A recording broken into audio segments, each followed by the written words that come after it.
सुप्रभात छात्रों, हम आपका भारतीय शिक्षा सेवा सदन में हार्दिक स्वागत, वंदन व अभिनंदन करते हैं। आप लोग कैसे हैं? आशा करते हैं आप लोग कुशल पूर्वक होंगे। आप लोग घर परिवार, माता पिता, भाई बहन सब लोग आनंद पूर्वक रह रहे होंगे। छात्रों, आज हम हिंदी कक्षा 10 काव्य खंड के सूरदास के पद का अध्ययन करेंगे। देखिए, उद्धव 8वें पद को। उद्धव मन न भय 10-20। एक दिन उद्धव जो है गोपियों को समझाने के लिए जाते हैं। उद्धव गोपियों को समझाने का प्रयास करते हैं कि अरे गोपियों, तुम व्यर्थ ही श्री कृष्ण के वियोग में दुखी हो रही हो। तुम निर्गुण ईश्वर की उपासना करो। निर्गुण ईश्वर की उपासना करोगी तो निर्गुण ईश्वर की उपासना करने का सबसे बड़ा लाभ आपको यह होगा कि आपको उसका वियोग नहीं सहना पड़ेगा। वो आपको कभी छोड़कर जाएगा नहीं, क्योंकि जो सगुण होता है उसकी एक न एक दिन मृत्यु हो जाती है। वो एक न एक दिन छोड़ के आपको चला भी जाएगा। यदि निर्गुण ईश्वर की उपासना करोगी तो निर्गुण ईश्वर की उपासना करने का सबसे बड़ा लाभ तो आपको ये होगा कि वो कभी आपको छोड़कर जाएगा नहीं, और उसके वियोग में आपको इस प्रकार तड़पना नहीं पड़ेगा, उसकी मृत्यु भी नहीं होगी। तो इसलिए तुम निर्गुण ईश्वर की उपासना करो। जिसके उत्तर में गोपियाँ कहती हैं कि उद्धव मन न भय 10-20। हे उद्धव, हमारे 10-20 मन नहीं है। एक हुतो सो गयो श्याम संग कोयो राधय ईश। एक ही तो हमारे मन था और वो भी श्री कृष्ण के साथ चला गया। अब तुम्हारे निर्गुण ईश्वर की उपासना कौन करे। इंद्री शिथिल भई केशव बिन ज्यों देही बिन शीश। गोपियाँ उद्धव से कहती कि हे उद्धव, श्री कृष्ण के बिना हमारी सारी इंद्रियां उसी प्रकार शिथिल पड़ गई हैं जिस प्रकार सिर के बिना संपूर्ण शरीर शिथिल हो जाता है, निष्काम बिना काम का हो जाता है, किसी काम का नहीं रह जाता, हिलडुल नहीं सकता, कोई कार्य नहीं कर सकता। उसी प्रकार श्री कृष्ण के बिना हमारी सारी इंद्रियां शिथिल पड़ गई हैं। आशा लागी रहत तन श्वासा जीव ही कोटि बरीस। हमें यही आशा लगी रहती है, कभी न कभी तो हमें श्री कृष्ण के दर्शन होंगे, और इसी आशा में हम करोड़ों वर्ष तक जीती रहेंगे। 1-2 वर्ष की बात कौन करे, हम करोड़ों वर्ष तक इसी आशा में जीती रहेंगी। तुम तो सखा श्याम सुंदर के सकल जोग के ईश। तुम तो श्री कृष्ण के मित्र हो और सभी योगों के स्वामी हो, अर्थात सभी योगों को जानने वाले हो। कोई भी योग तुम अपना सकते हो, लेकिन हे उद्धव, हमारे लिए संभव नहीं कि हम कोई भी योग अपना लें। सगुण को छोड़कर निर्गुण को अपना लें, श्री कृष्ण को छोड़कर तुम्हारे निर्गुण ईश्वर की उपासना करें।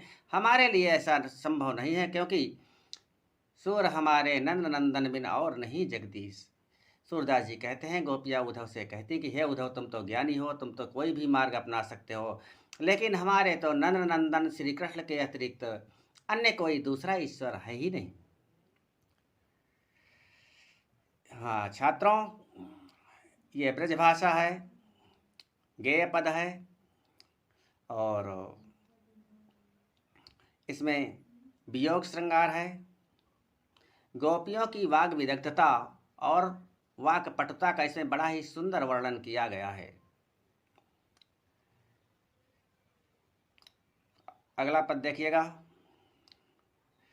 उद्धव जाहु तुम्हि हम जाने, श्याम तुम्हि हैं को नहीं पठयो तुम हो बीच भुलाने। गोपियाँ उद्धव से कहती हैं कि हे उद्धव, तुम जाओ, हम तुम्हें जान गए। उद्धव कहते हैं कि क्या जान गए? तो कहते हैं कि श्याम तुम्हें हैं को नहीं पठयो तुम हो बीच भुलाने। श्री कृष्ण ने तुम्हें यहाँ के लिए नहीं भेजा है, तुम बीच में मार्ग भूल करके यहाँ आ गए हो।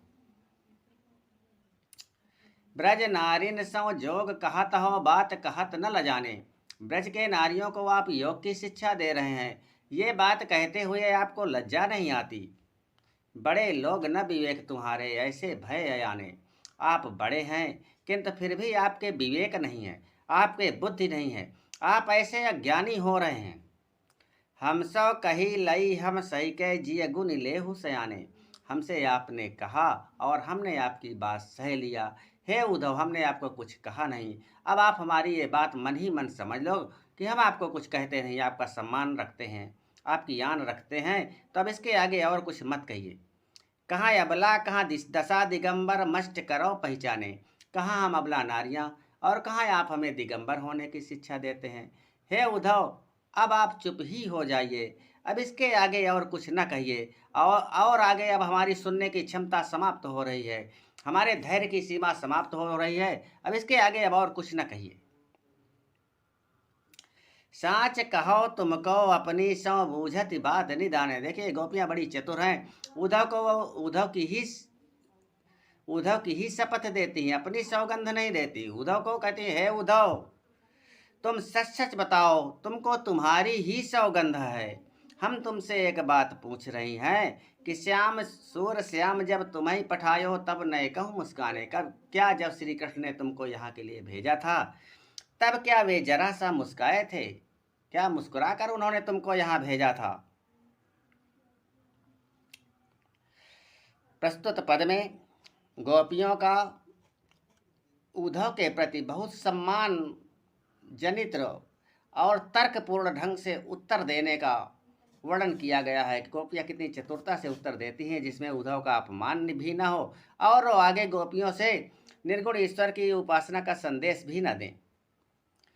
और इसमें भी ब्रजभाषा है और गेय पद है, अनुप्रास अलंकार की छटा विद्यमान है।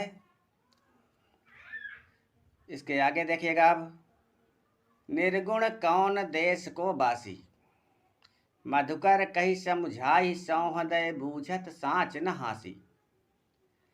उद्धव ने जब फिर समझाया गोपियों को कि गोपियाँ तुम हमारी बात मान नहीं रही हो, हम तुम्हें कितनी अच्छी बात बता रहे हैं, कितना अच्छा संदेश दे रहे हैं। निर्गुण ईश्वर की उपासना का संदेश तो सदैव है, सदैव से चला आया हमारा वैदिक मार्ग है। हमारे वैदिक मार्ग में भी इसी पथ का प्रचलन था, सब लोग निर्गुण ईश्वर की ही उपासना करते थे। हमारे वेद यही प्रतिपादित करते हैं कि ईश्वर निराकार है, निर्विकार है, अजर है, अजन्मा है।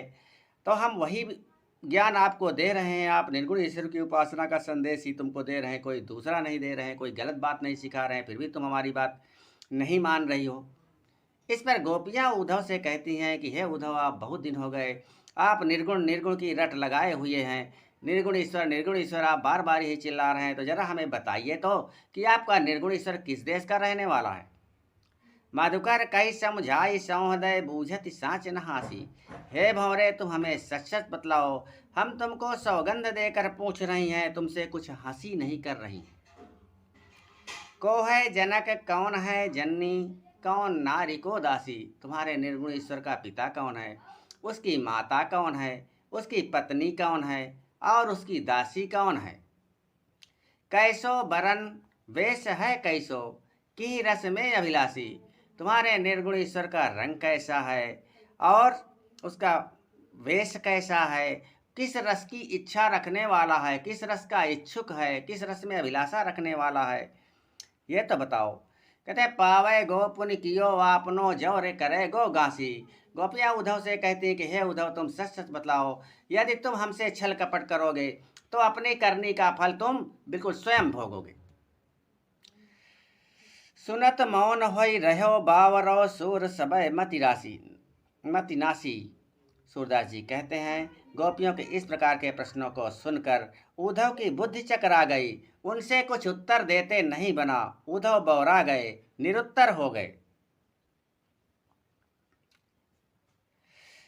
प्रस्तुत पद में गोपियों के प्रश्न पूछने के ढंग का वर्णन किया गया है कि गोपियां उद्धव से इस प्रकार प्रश्न पूछती हैं कि उद्धव को कुछ उत्तर देते नहीं बनता। वे चुप हो जाते हैं, शांत हो जाते हैं, निरुत्तर हो जाते हैं, कोई उत्तर उन्हें सूझता ही नहीं है। ये पद भी उसी प्रकार है, ब्रजभाषा है, गेय पद है, अनुप्रास अलंकार से सुशोभित है।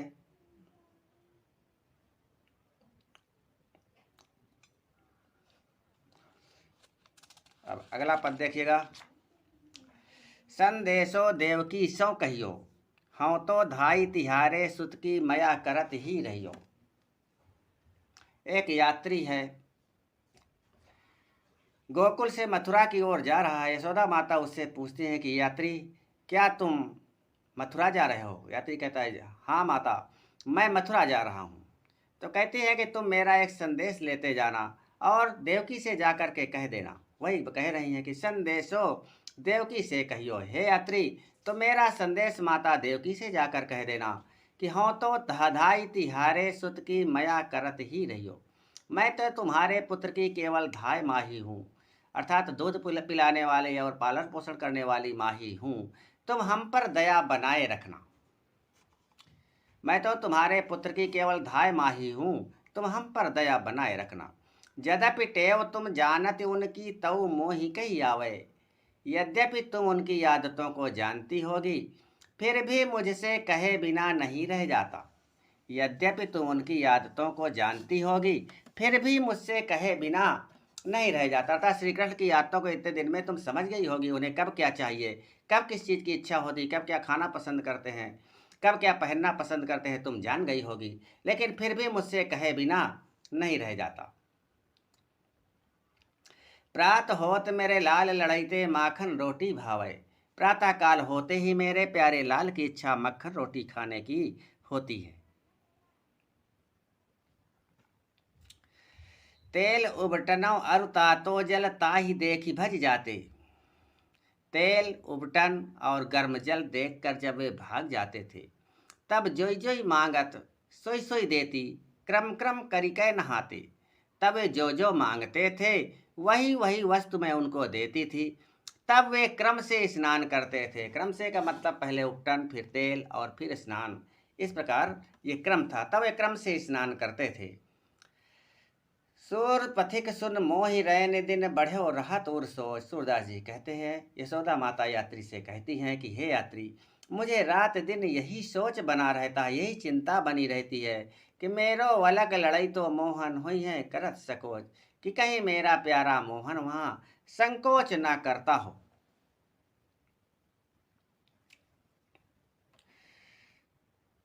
इसमें वात्सल्य रस है और अनुप्रास अलंकार है, ब्रज भाषा है, गेय पद शैली है। यशोदा माता का श्री कृष्ण के प्रति वात्सल्य प्रेम का बड़ा ही अद्भुत वर्णन किया गया है। वीडियो देखने के लिए बहुत बहुत धन्यवाद छात्रों। यदि आपको हमारे वीडियो अच्छे लगते हैं तो आप हमारे चैनल को सब्सक्राइब कर लीजिए और वीडियो को लाइक कर लीजिए और अधिक से अधिक शेयर करने का प्रयत्न करें, ताकि शिक्षा का विकास अधिक से अधिक हो सके। आपका दिन शुभ हो, रात्रि मंगलमय हो। जय हिंद, जय हिंदी।